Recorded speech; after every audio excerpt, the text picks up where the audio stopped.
Então, com muita atenção, por favor, Jorge, faz favor. Muito boa tarde a todos. Eu quero começar por agradecer à Unicep este espaço para a apresentação de mais um caderno de Abril. E a Unicep vem sempre, e eu creio que muitos que aqui estão, vem sempre com muito agrado, porque aqui respira-se cultura, respira-se uma convivialidade muito solta, muito fraterna. É sempre um momento de agrado que vimos aqui.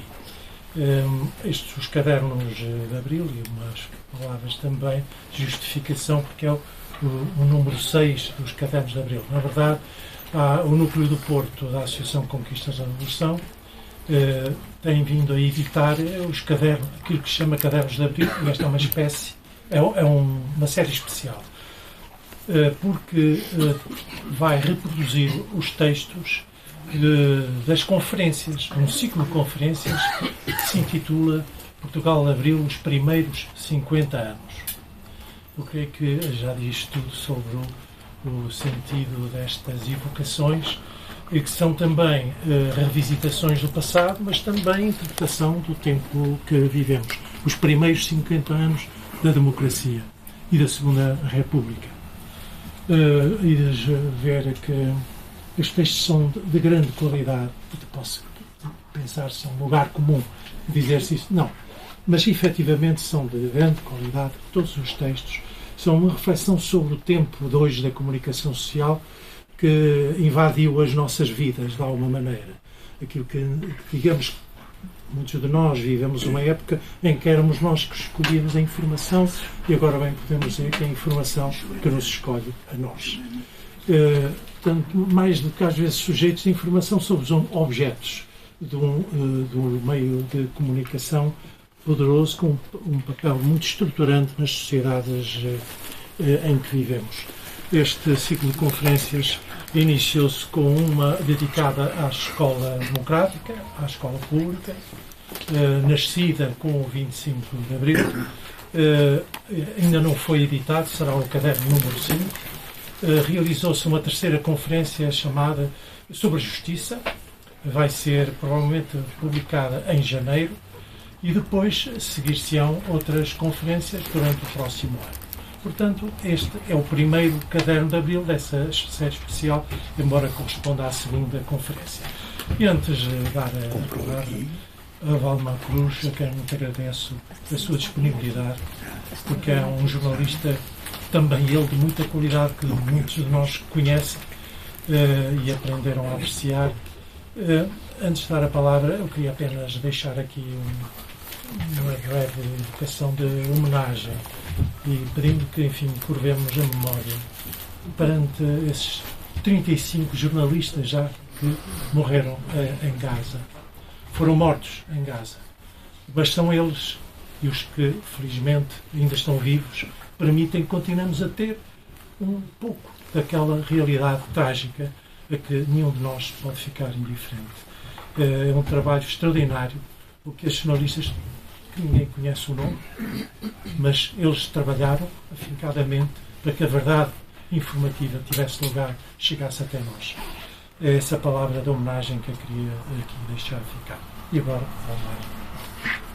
Começa. Bom, boa tarde a todos, e devo dizer que para mim é uma grande alegria fazer esta apresentação.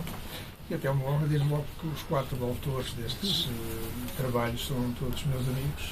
Portanto, não haverá de qualquer forma de parcialidade da minha parte, mas houve sim um dilema com que nos confrontamos muitas vezes na apresentação destes trabalhos e que se resume basicamente nesta ideia. O conteúdo é tão bom, nós estamos a falar de um romance, são ensaios sobre jornalismo, como o João Sarabando explicou, que a única apresentação decente que se poderia ser feita era simplesmente ler os trabalhos. Algo que seria absolutamente inviável, impraticável, porque felizmente são densos e são uma leitura muito intensa. Por isso, aquilo que eu me propus, o meu propósito aqui, será, antes de mais, ao fazer a apresentação, repescar ideias que cada um deles foi lançando nos os diferentes trabalhos, para estimular a leitura, isto é, para dar mais contributos para que haja um interesse acrescido para que estes trabalhos sejam lidos, porque eles são 4 pessoas de gerações diferentes, apresentam pontos de vista necessariamente diferentes, porque também diferente é a experiência de cada um deles. Bom, então eu começo num artigo publicado no início do passado mês de outubro. Celina Selva, a diretora executiva da Internews Europe, colocava uma questão sobre a qual eu próprio tenho vindo a refletir e que ainda não vira verbalizada ou elaborada com a consistência plasmada naquela questão. A ideia central parte de uma série de perguntas sobre como comunicamos uns com os outros, como acedemos à informação de que necessitamos no nosso dia-a-dia, para frisar que as melhores conversações são diálogos, em que as pessoas se ouvem umas às outras, respondem às necessidades e preferências uns dos outros e encontram um espaço comum para resolver os problemas. Ora, os média, conclui Nida Selva, são a chave crucial para esta conversação pública, a razão pela qual aqueles que tentam suprimir os diálogos abertos prefeririam que o espaço público fosse dominado por monólogos. Entre muitas outras, a minha principal divergência com a autora do artigo é quando se percebe alguma ambivalência ou até mesmo condescendência ao projetar para um futuro previsível, mas indefinido, o domínio do espaço público por um monólogo, ou seja, uma visão única e unilateral da diversidade dos problemas, dos pontos de vista, das vivências e das experiências humanas. Isto porque eu penso que isso não é para um futuro sequer próximo. É uma realidade que estamos a viver hoje, no dia-a-dia.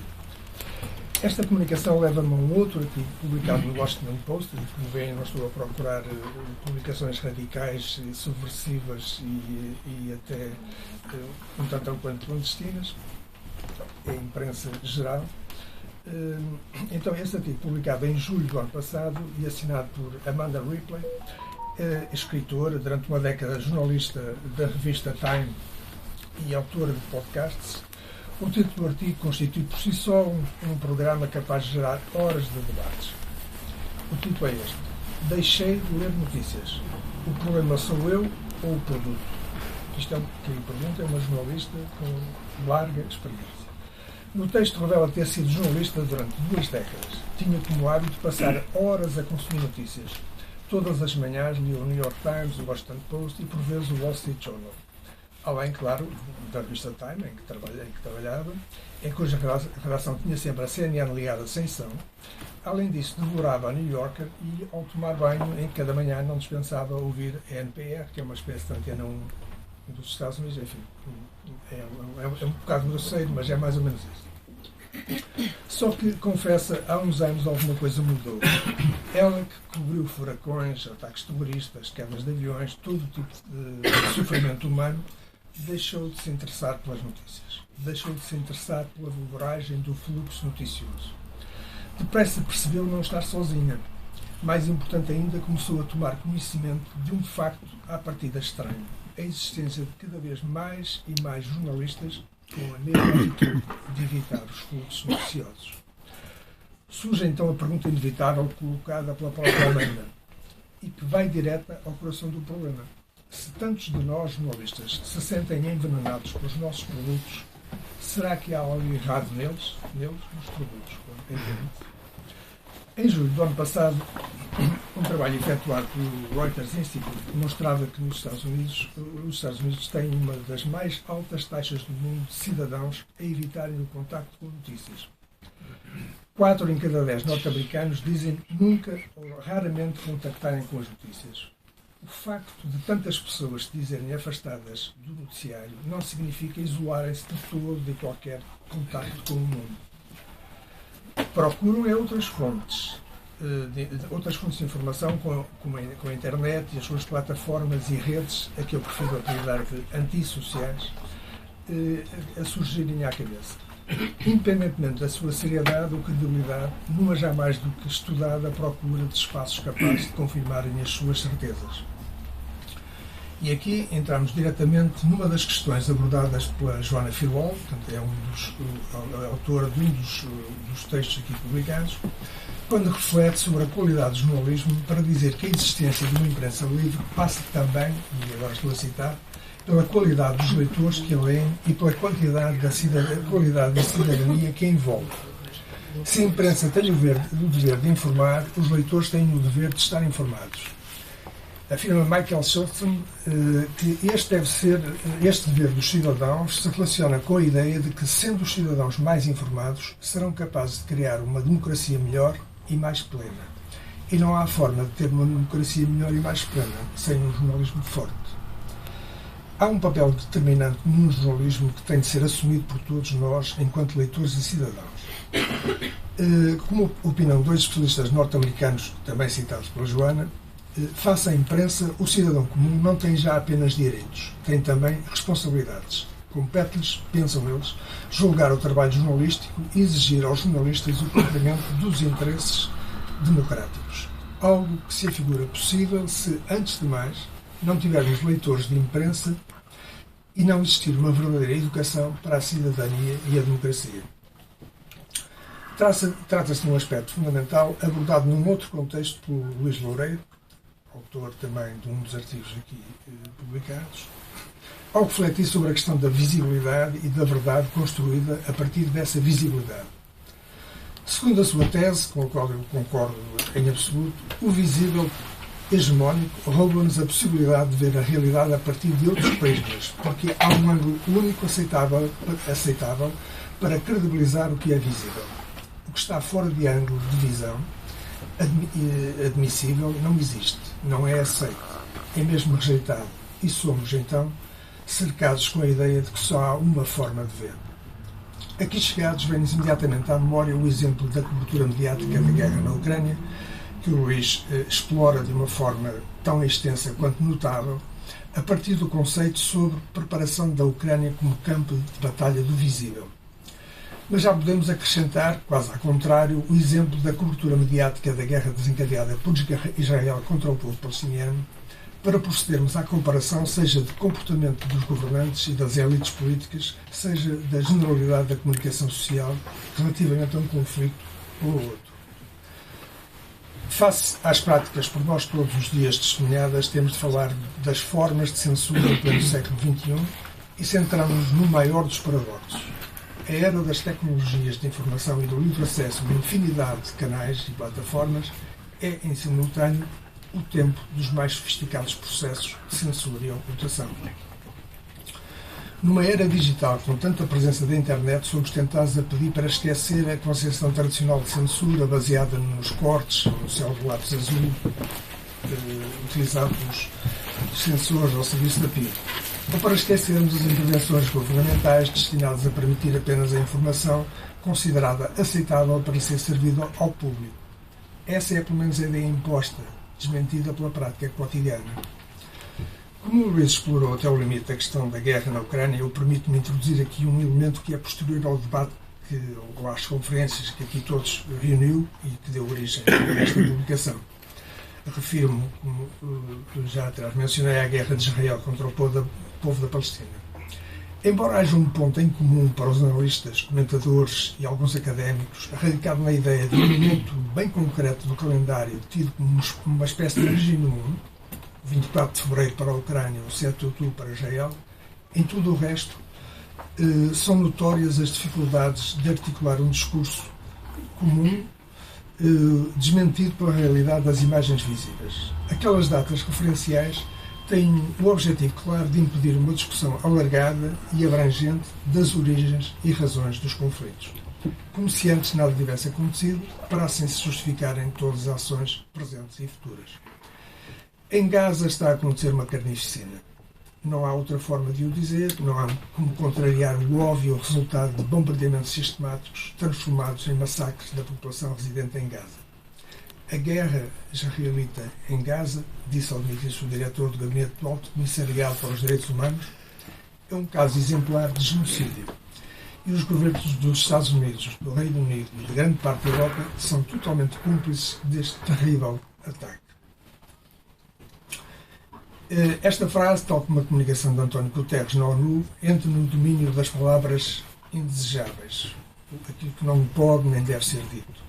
no sentido em que constroem um contraditório em relação à propaganda ou ao consenso dos sonsos, que faz com que quem o exerce seja necessariamente visto como um perigoso putinista ou um incorrigível antissemita. No caso de Israel, temos ainda a agravante, que eu diria pornográfica, de utilização da memória do Holocausto como chantagem moral para condicionar todos quantos pretendam criticar Israel pela sua investida completamente desmesurada e ao atropelo de todas as mais elementares regras internacionais.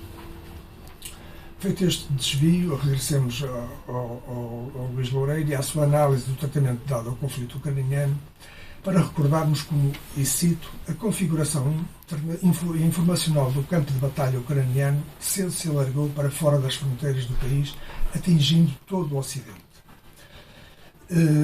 Claramente, com a interdição dos média russos na esfera pública ocidental, quer na Europa, quer na América do Norte, sob a justificação de que televisões como a RT ou a Sputnik são canais de desinformação sistemática e propaganda, seguindo o que já havia sido feito na Ucrânia em anos anteriores.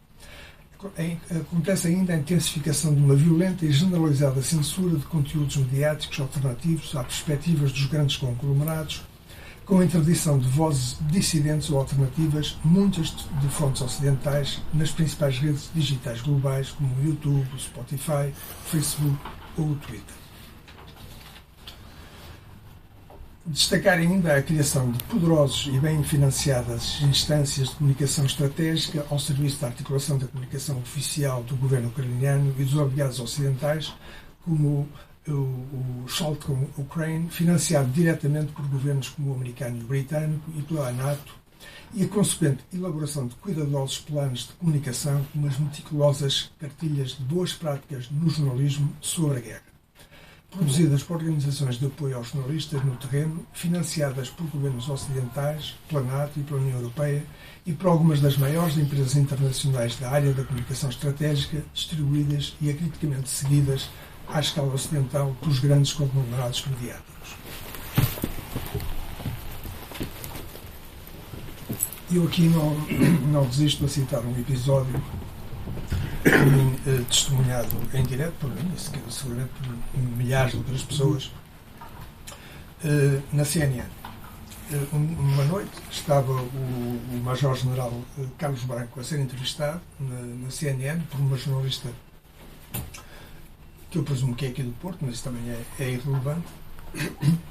E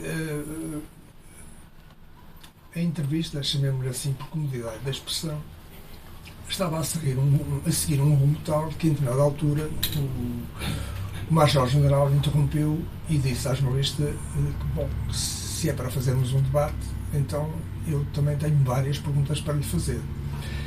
Esta observação é muito pertinente porque não se pede ao jornalista que seja cordeirinho.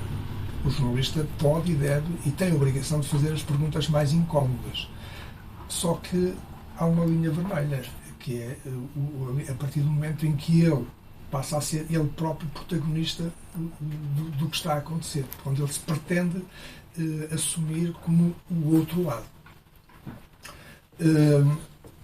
E o Major-General disse-lhe, então, tendo dito que se é para um debate, então ele próprio teria muitas perguntas para fazer, até porque, acrescentou, eu não estou aqui a vestir nenhuma camisola. Eu estou aqui apenas a tentar discutir, debater, encontrar pistas para percebermos o que é que se passa. E a resposta que me suscitou a mim até alguma vergonha alheia da jornalista foi esta. Mas eu visto a camisola do mundo ocidental e da União Europeia. Bom, isto dispensa de comentários, mas a observação seguinte é que esta jornalista continua alegremente a apresentar noticiários e a fazer entrevistas, sabendo agora nós que vestida a camisola do mundo ocidental e da União Europeia. Bom,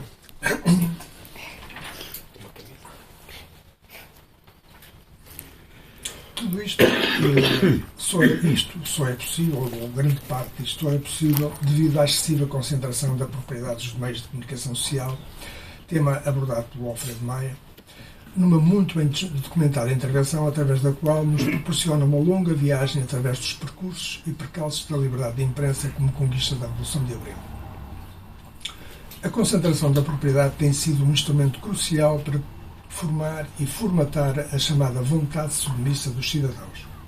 Como escreve Alfredo Maia, falamos de concentração da propriedade, mas talvez devamos refletir sobre o fenómeno que poderemos designar concentração virtual, mas não virtuosa, através do consenso implícito sobre os temas e as orientações, a agenda uniformizada e a concentração, ou pelo menos a mimetização dos ângulos de abordagem. De forma direta ou indireta, estamos de facto perante um monopólio de um gigantesco cartel editorial assegurado por uma élite de diretores, chefes de redação, colunistas que circulam. Todos eles são agentes de opinião, circulam das rádios para as televisões, das televisões para a rádio, depois, por outro lado, são diretores dos jornais, definem as agendas, definem quem publica, definem quem é convidado para emitir opinião. Aqui num ciclo vicioso que eu diria de alguma forma totalitário também no que respeita à diversidade de visões do mundo e de opiniões.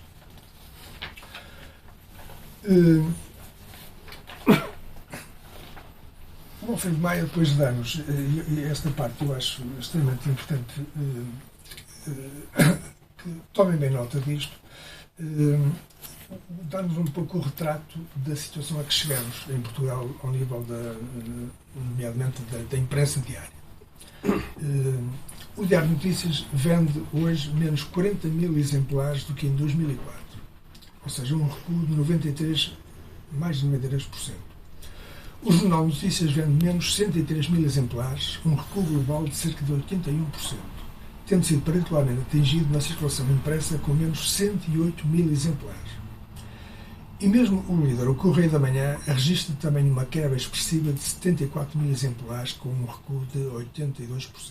Ou seja, vendem-se em Portugal menos jornais diários do que há 20 anos. E muito menos ainda do que os vendidos, nomeadamente nas décadas de 70 e 80, quando eram comuns tiragens diárias de 80, 100 mil exemplares. Eu trabalhava no Expresso e eu lembro que o Expresso chegava a tirar 200 mil exemplares em cada edição, o que hoje é algo do domínio do surreal, impensável. E recordo-se já agora, e como de resto o Alfredo Maia assinala que entretanto desapareceram vários diários. Desapareceram 5 em Lisboa e 2 no Porto. 1º de janeiro e o comércio do Porto, como sabe. A dolorosa verdade, confirmada por vários estudos, é que, como já foi dito, a imprensa e mesmo a rádio são cada vez menos a fonte privilegiada de acesso à informação. Durante algum tempo ainda se acreditou que a colossal aposta no digital, feita pela comunicação social, iria suster a queda.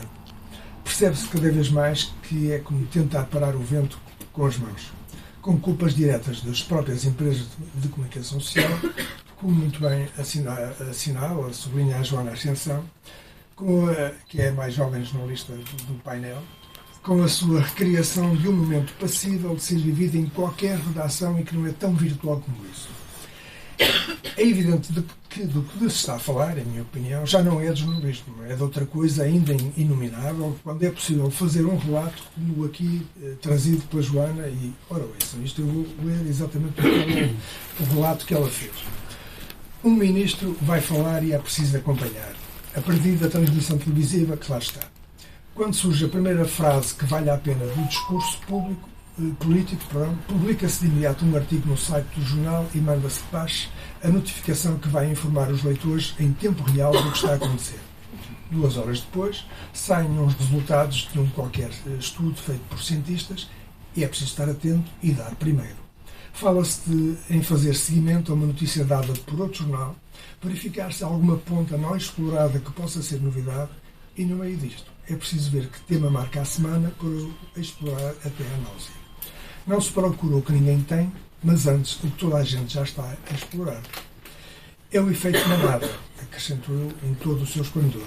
É esse mesmo efeito que permite termos os canais ditos informativos por cabo a passarem sem pestanejar de 24 horas sobre 24, durante 7 dias da semana, notícias sobre a guerra na Ucrânia, que depois são substituídos por fluxos de 24 horas sobre 24, durante 7 dias da semana, a propósito da guerra em Israel, provocada por Israel, e que, por sua vez, também é alegremente e imediatamente substituído por novos fluxos de 24 sobre 24, 7 dias da semana, a propósito da queda do governo. Toda a gente sabe que esta fórmula está errada. Toda a gente sabe que o modo como se está a trabalhar no digital mata o jornalismo. Ainda assim, insiste-se. E como escreve a Joana Ascensão, grande parte da lógica de um jornal que vê as vendas em banca diminuírem paulatinamente, à medida que a renovação geracional põe a descoberto uma fatia de hábito de leitura do papel junto às novas gerações, passa então a concentrar-se no digital. Ele será certamente o futuro do jornalismo. Tenho dúvida. Só que enquanto o papel procurava a notícia, a novidade exclusiva, a reportagem que mais ninguém tinha, o digital movimenta-se muito mais em volta do sprint do que da maratona. Convencionou-se que não há tempo para mais. É preciso ser rápido, eficiente e produzir em quantidade. Só que, apesar da mudança de paradigma a que estão obrigados, os jornais não descolaram ainda do propósito das bases do jornalismo, a notícia e a reportagem de seu género nobre. Ambos dão trabalho e demoram. E é neste equilíbrio entre dois formatos a responderem a lógicas diferentes que o tempo se tem mostrado mal conselheiro. E este poderá ser um dos nó górdios da questão. O jornalismo pressupõe intermediação, reflexão, exploração e desenvolvimento dos temas. O jornalismo não se pode transformar num ato mecânico afogado numa voragem alucinante de criar um fluxo noticioso ao minuto, como existem vários órgãos de comunicação social. E eu aqui trago outro exemplo, também por mim testemunhado, para meu espanto e para a meu pesar. O Gonçalo Torrente Ballester, que é um escritor galego, tem um romance que se chama Filomeno, a mi pesar. Eu quase diria jornalista a mi pesar. O episódio é muito recente, ocorreu na SIC Notícias. Estavam em estúdio 3 jornalistas, um deles diretor da estação, portanto com responsabilidades acrescidas, e estavam os 3 a debater, que também é um fenómeno interessante, quer dizer, que é os jornalistas de uma redação de uma televisão, porém eles próprios em estúdio a debater. Pronto, isso já seria se calhar outra comunicação e outra conferência.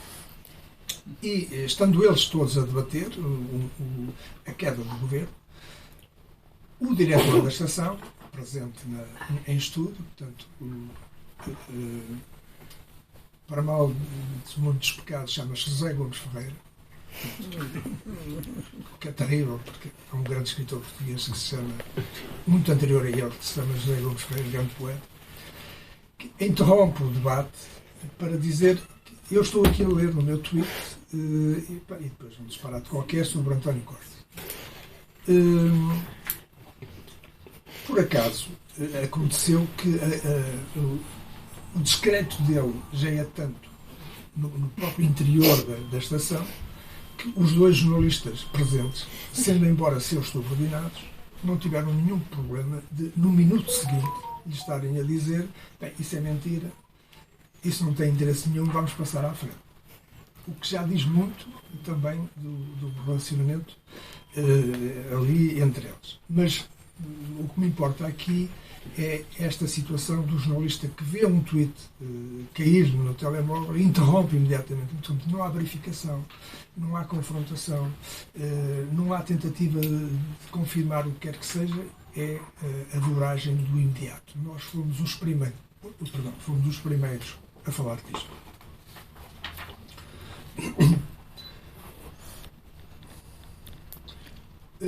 Bom, então, prosseguindo, a qualidade que deveria ser o principal traço distintivo e o grande fator de atração para a captação de leitores está a ser desprezada e desvalorizada em favor de uma magnífica velocidade da resposta.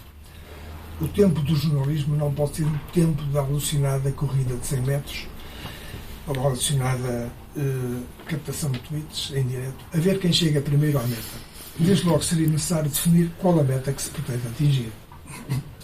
A constante pressão para produzirem com rapidez e eficácia é hoje um dos desafios maiores colocados aos jornalistas, de quem se espera que sejam capazes de escrever, fazer vídeos, podcasts, de atuar nas redes sociais e o mais que se possa imaginar.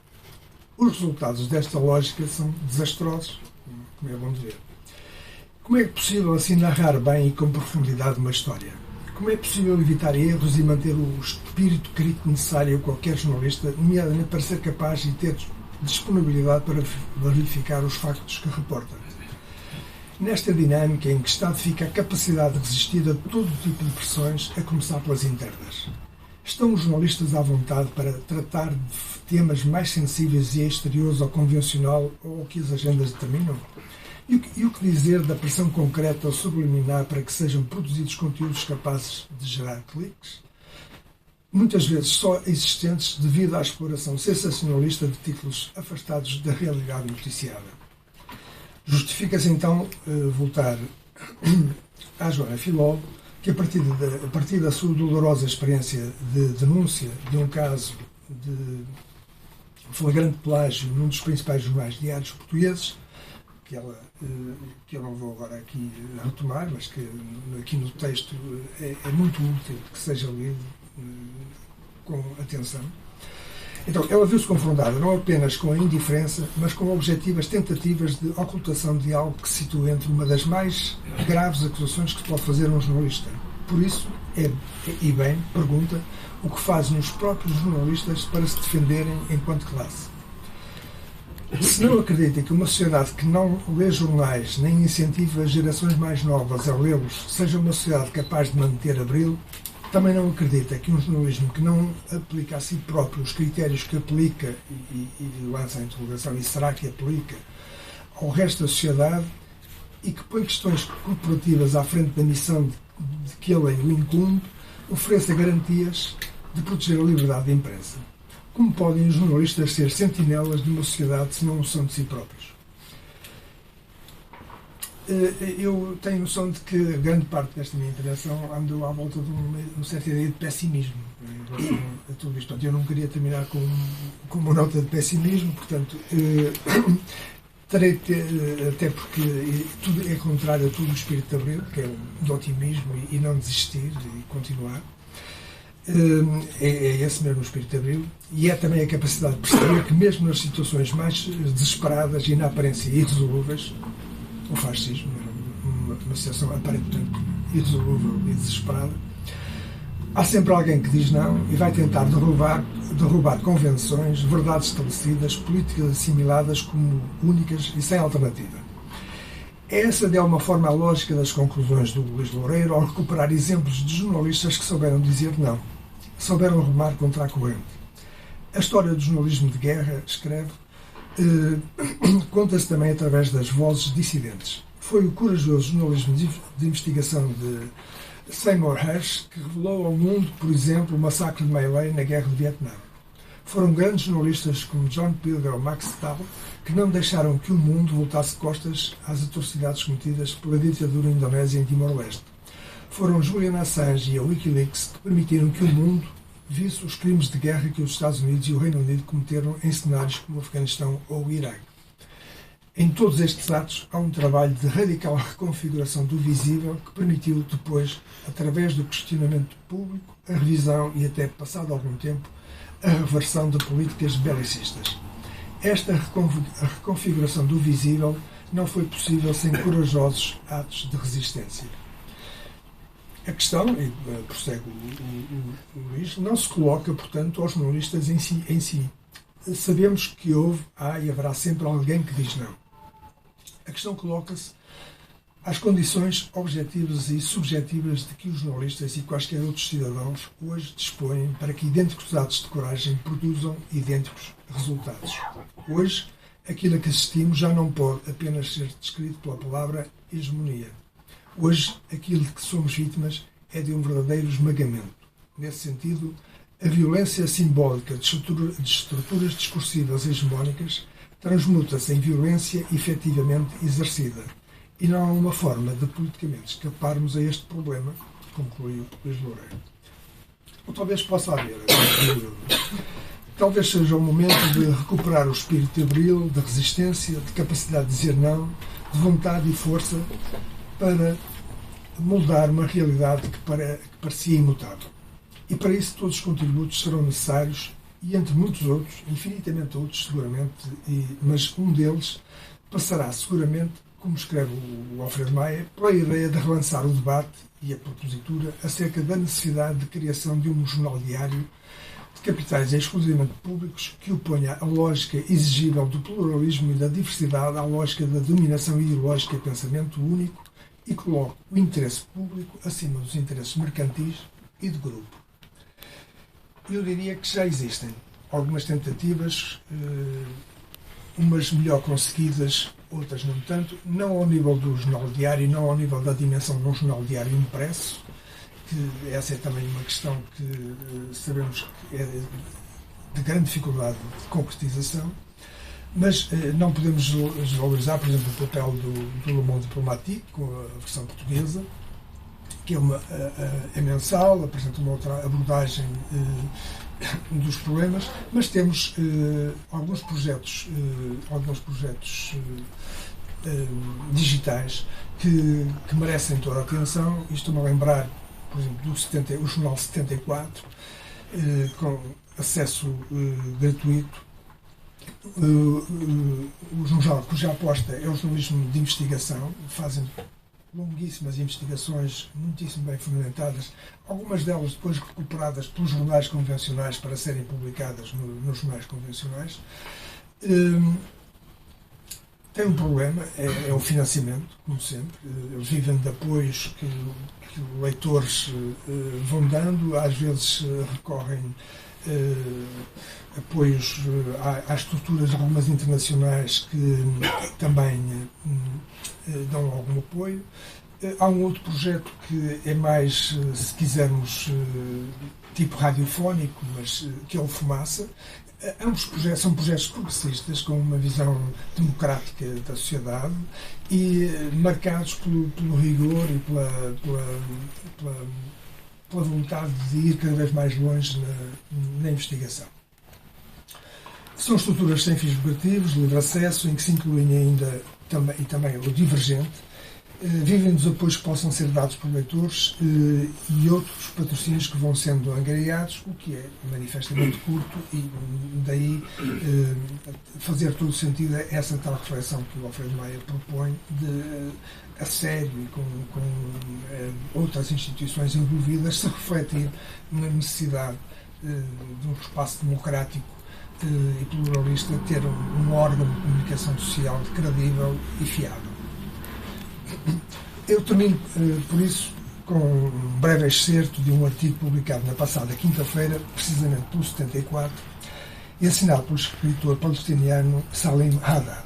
Mas antes disso, de ler o curto excerto, eu queria vos chamar a atenção para um documentário que está a decorrer neste momento o Festival Porto Pós-Doc, e um documentário que vai passar na próxima sexta-feira no Cinema Passos Manuel, creio. Na próxima sexta-feira, no Passos Manuel, às 21h80, eu já vi o documentário, que é notável. É um documentário que é feito é realizado por uma atriz de origem palestiniana, que a vida dela profissional neste momento é em Hollywood. Ela inclusive entra numa série que alguns de vocês porventura conhecerão, eu nunca a vi, mas que sei que é muito famosa, que é Succession, que tem várias temporadas.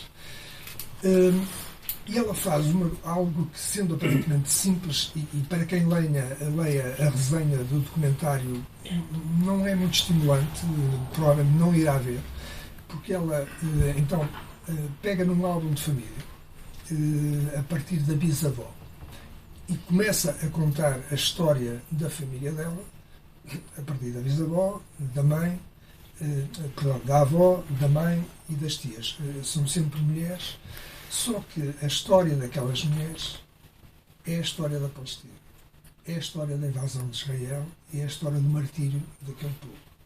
Porque ela ali, isto não é ficção, ela está a falar de pessoas concretas que viveram situações concretas de separação, de martírio. Uma das cenas que lá aparece extremamente emocionantes é quando a mãe dela, que entretanto não vou estar agora aqui a desenvolver, mas portanto, também tem passaporte francês e consegue ao fim de 30 anos, porque tem passaporte francês, e visitar a tia que estava num campo de refugiados onde de outra forma não teria acesso com o seu passaporte palestiniano. Portanto, isto é só uma parte, mas recomendo vivamente, se puderem, sexta-feira no Paço Manuel, às 9h30. Bom, mas então, diz este escritor palestiniano, o Salem Haddad, diz o seguinte: a insistência em não ver a humanidade dos palestinianos serve num objetivo específico. A romancista Toni Morrison afirmou uma vez que uma das principais funções do racismo é a distração. Observando que o racismo nos impede de fazer o nosso trabalho, faz com que tenhas de explicar uma e outra vez a tua razão de ser, a razão da tua existência. Vivemos um momento histórico perigoso. A questão da Palestina pôs a nu a fachada por trás dos nossos mecanismos e instituições globais de governo e explotou forças antidemocráticas em todo o mundo. O precedente que isto irá criar tem implicações muito para além da pequena região costeira de Gaza.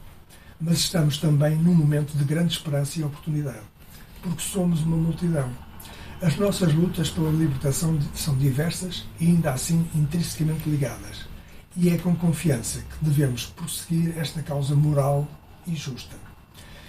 E eu concluo dizendo que é tudo isto que uma comunicação social sem liberdade condicionada tem de estar atenta, para que Abril se cumpra lá como cá. Muito obrigado.